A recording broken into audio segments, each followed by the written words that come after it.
Drama, scandal, hyping, bizarre. Watch maggot is dead. God, I am bored of all of that same attention-seeking rhetoric. So how about for the next 10 minutes we take a break from all of that waffle and shine the limelight on the real superstars, the timepieces that made 2023.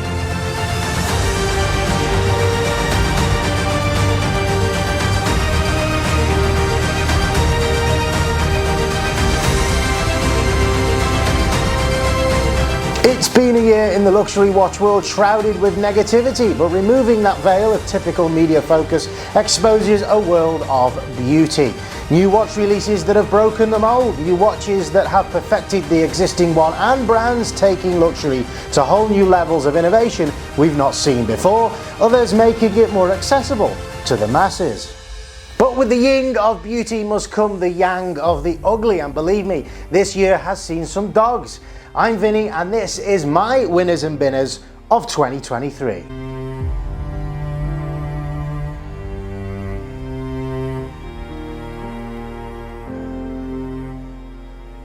Welcome back, guys. Now I know you may be thinking, Vinny, there's another month and a half left of this year and there may be some more watch releases pending before the year comes to a close. Now that might be possible, but I think with the Christmas period already swinging into action as far as marketing is concerned, all of those major brands will already have released all of the watches that they've got pending for this year to make that important sales period. So I think now is the right time to take a look back. The biggest brand of all we're going to start with, it is Rolex, and specifically the Rolex Daytona Platinum, the new reference 126, which I was lucky enough to go and see at its launch at Watches and Wonders. Why is this a big winner? Specifically because of that exhibition case back. Now you could also say that the 1908 is also a winner because of the introduction of the exhibition case back there as well. I think that's a lovely watch too. But moving back to the Daytona Platinum, this is a big winner for me because it shows off Rolex's beautiful movements, and more beautiful than they were before, because they've not just decided to slap an exhibition case back on this watch, they've also added an extra level of finishing to their movements. Now, this is the first exhibition case back that we see on a Rolex since the Cellini Prince, I think about 30 years ago. Now that is a watch that not many people know of because obviously the Cellini line is sort of a sub-brand almost of Rolex. People don't take it too seriously or even consider it to be a Rolex. A lot of reviewers have said this is the first exhibition case back ever. It isn't. We first saw it actually back in 1931 with the Rolex Oyster. But back then, that movement wasn't very much of a pretty thing to look at. It looks beautiful and it's a winner for me, but will you be able to get one? Probably not.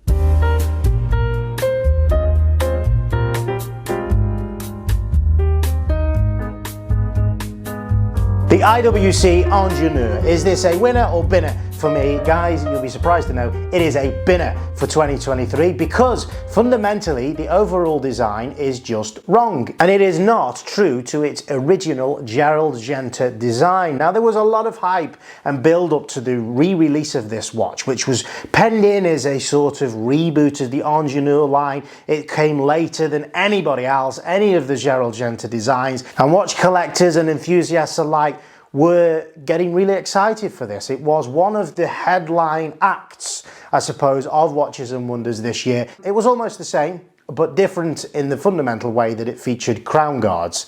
Now, I know this is a tiny little detail, and the CEO of IWC said this was a conscious decision. They did it because it was a modern addition to protect the crown. But come on, guys, if you're going to do a re-release of an original, you should know that the enthusiast and collector community want to see the original be reimagined in terms of design exactly as it was, but using modern production techniques to make a better quality product than what we saw back in the 70s. Now for me, saying that, oh well, we added the crown guards because it was a way of modernizing, well that's kind of like somebody repainting the Mona Lisa and then adding the hashtag beautiful at the bottom of it in big bold capitals because that's what we do in modern times. I mean, come on. Vacheron Constantin actually got this perfectly spot on last year in 2022 with the 222 reference. Now this was in almost every way identical to the original, imagined with modern production techniques. The bracelet was chunkier, heftier, better quality. The design of the dial and the case shape was exactly the same. They could have looked at the success of that and the reasons that that was successful in 2022 as a blueprint for designing this ingénieur, but they absolutely missed the goal entirely, I think, with this. The other thing that I didn't quite like, because I had the opportunity to try this on at the Watches and Wonders show where it was released, is the lack of an exhibition case back.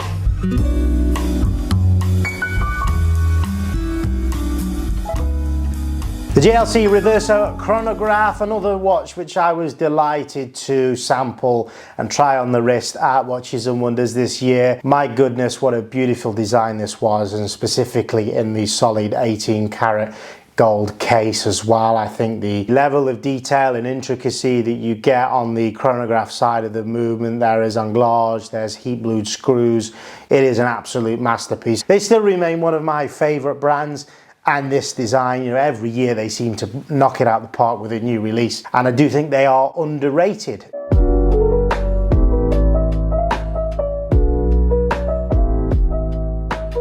Moving on to Christopher Ward, probably for me the brand of the year, but specifically I want to talk about the 12. Now this was a new watch release a couple of months ago, and I actually did feature it in a previous video talking about the great value for money that you are getting with the titanium variant of this particular watch. I would go for the one with the purple dial. I think is absolutely unique, coming in at under £1,600. My goodness, what a fantastic value for money package that is. Having said that, I did think this was probably the best value for money titanium watch that money could buy, but I have had a bit of a love affair this year with a Chinese watch brand, would you believe? Yes, shoot me.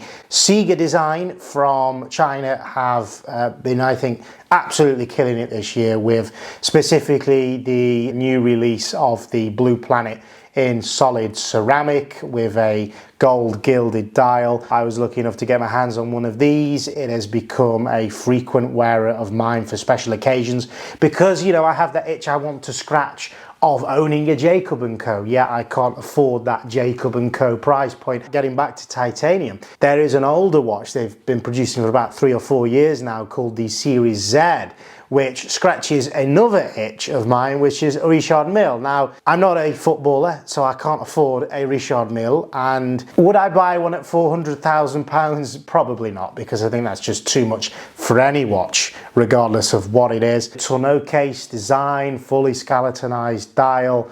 It is an absolute work of art, which comes in at under £400 in titanium. Yes, guys, £400 in titanium.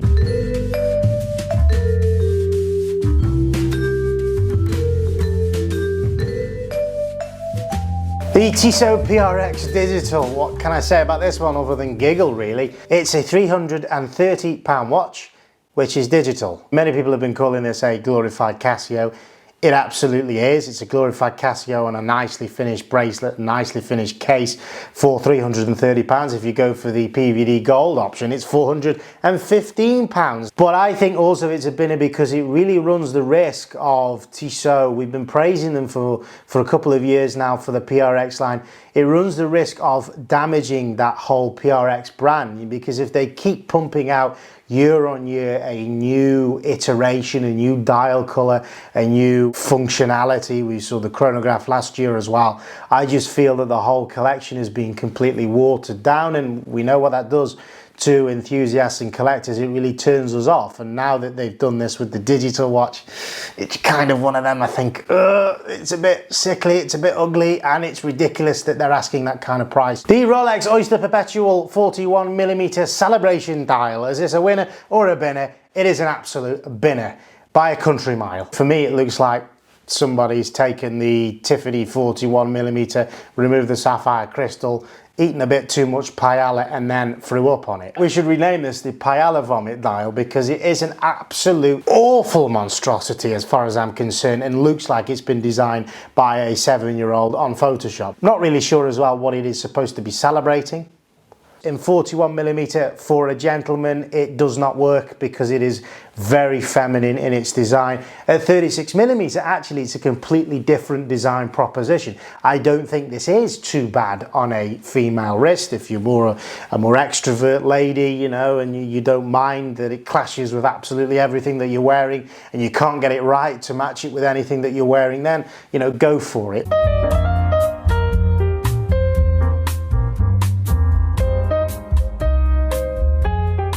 The Swatch Bon Pon collaboration. Can you guess, guys, what this is? Is this a winner or a binner? It's a binner, of course. The design, I don't begrudge. I think it looks decent. I understand that Swatch have come back to the table and decided to do another collaboration. We were expecting that. It's something that we were waiting for, and of course the people queued miles around the block, and many people were disappointed that they didn't get one. The whole flipping, hyping situation happened, blah, blah, blah. But when I actually look at the specifications of this piece, and specifically the System 51 movement, now they are charging £400 for a movement which is disposable. This is a movement which you cannot remove from the watch, you cannot replace because the watch is hermetically sealed, and therefore, after a couple of years, inevitably failing or breaking, it is a throwaway piece. It just goes to the bottom drawer, and all you can do is look at it. Its function and purpose as a timepiece no longer exists. And so I think the price point for this watch is an absolute joke. The reason you buy an automatic movement is because it's supposed to last forever and that we can service it. When it dies,